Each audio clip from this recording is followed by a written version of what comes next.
Hi and welcome to the Irish Whisky Review with me, Marty McCauley. Remember, if you like learning about Irish whiskies and, well, any whisky to be fair, please hit the subscribe button down at the bottom. Try and get as many subscribers as possible. So tonight we are reviewing Grace O'Malley, the Pirate Queen, Rum Cask Special Limited Edition, batch number 1. So, who was Grace O'Malley? Well, Grace O'Malley was a pirate queen from County Mayo, way over in the west of Ireland, way back in the 16th century. Now, she was known for having flaming red hair and being in charge of the O'Malley clan. And she even went and met Queen Elizabeth over in London and was greeted as being sort of a Queen of Ireland almost. So she was a pirate who ruled the waves all around that part of the world. So fairly legendary.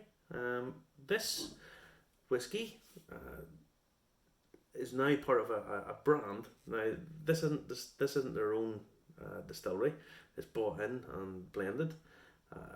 Probably coming from the Great Northern Distillery, I would think. Dr. John Teelings. So it's Rum Cask. They have an ordinary blend. They have a deep char. They have some higher end stuff. There's different ranges to it, but they're all overseen by a French chap called Paul Carras, who's quite a nice guy. I spoke to him a few weeks ago. Whose background's in winemaking, but he's also done worked in cognac, rum. He has academic qualifications in the spirit industry. So he knows his stuff, he really does. He's a very nice guy. He's really finding his feet in the Irish whisky market. I think he thinks that Irish whisky has got real huge potential because of the pot still category, and the fact that really there's this lineage and this history that has almost disappeared, and now it's coming back, and buy into all of this, and you have these new exciting cask finishes. You can have all these different mash bills. There's lots of things that you can work with. So he wants to come on and obviously get on board with that. So he's created a number of different bottlings. Now this is 42%, which it's always nice when you get something a little bit above 40. The bottle has this sort of very kinky looking bodice of Grace O'Malley to makes it a little bit sexy, yeah, quite like this. This is quite nice actually. Not being pervy, but anyway. So the whiskey, it's chill filtered and coloured a little bit. Now, interestingly, there's no age statement, but it says that it has whiskey up to 10 years old in it. I don't like doing this. This is not the way you should be doing things, because it's a little bit. You don't put an age statement on, but you say, "Oh, we've got stuff in here that might be a bit older." It's not like having an age statement whiskey and then saying, "Oh, but that don't ignore, don't listen to that. We've got stuff in it that's much older." Now, by law, you can only put an age statement on for the youngest whiskey that's in it. So, I don't like that. That's not very transparent. It's not really the way we should be doing things, I don't think. But this is batch number 1. Now it's 40% double distilled, 6% triple distilled, and then the rest made up of grain whiskey. So that would be what? My maths right, 54% grain.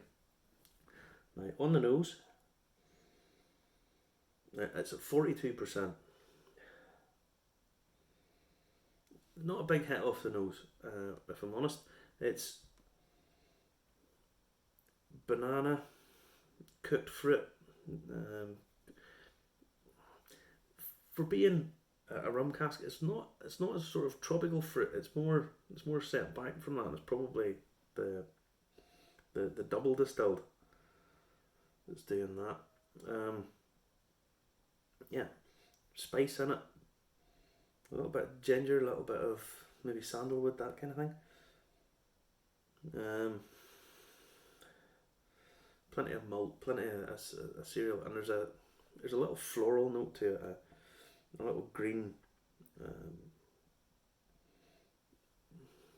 like almost like a green tomato note, you know, that kind of fresh green, not really developed note.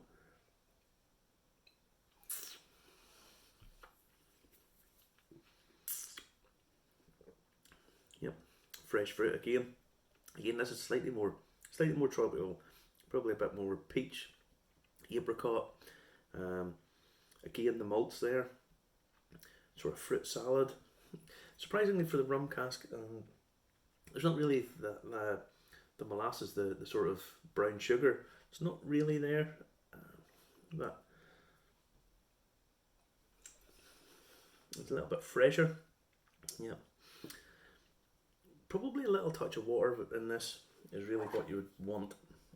I think it would probably help it a little bit. I think the 42 maybe not getting just half a teaspoon.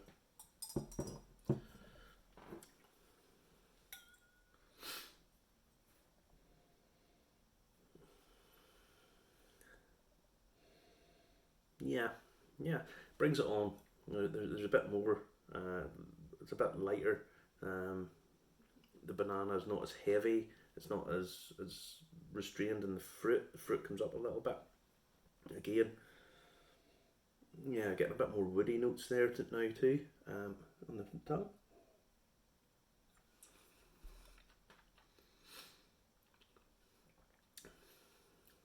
Yeah, the water does help it.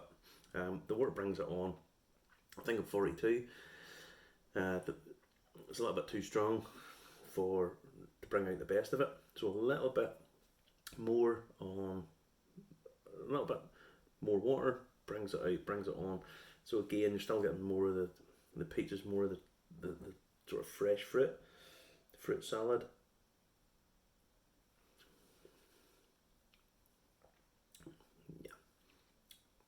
Yeah, sort of that soft, fresh fruit, quite fleshy fruits. So again, apricots. I want to say a little bit of pineapple, but I'm not really getting a huge amount of it. There is a little sweetness there, that sort of sweet, fresh fruit. On the finish, you're getting like sponge cake, some nutmeg,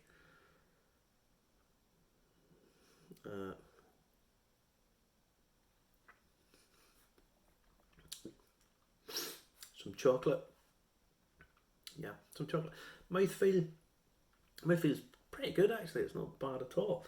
That's probably from the double distilled because it gives it a little bit more body. So this is a limited edition. I'm not sure how many bottles, but they are numbered. This is bottle 3153. It's £65 a bottle, or £60 a bottle, £65 a bottle. A little bit steep for my taste, if I'm honest. It's okay. I wouldn't. It's not the best rum cask whiskey I've tasted by a long chalk. I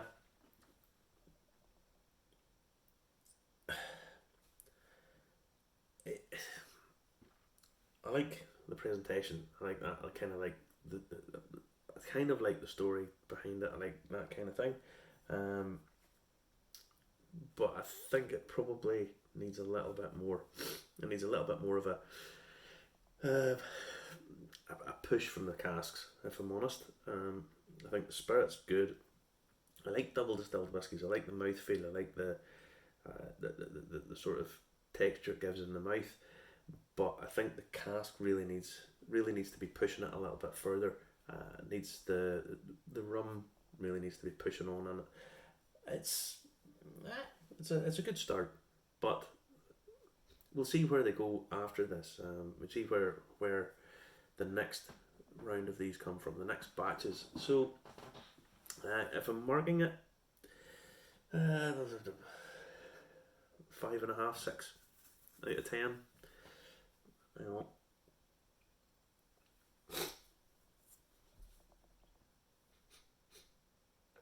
Yeah, we'll give it 6.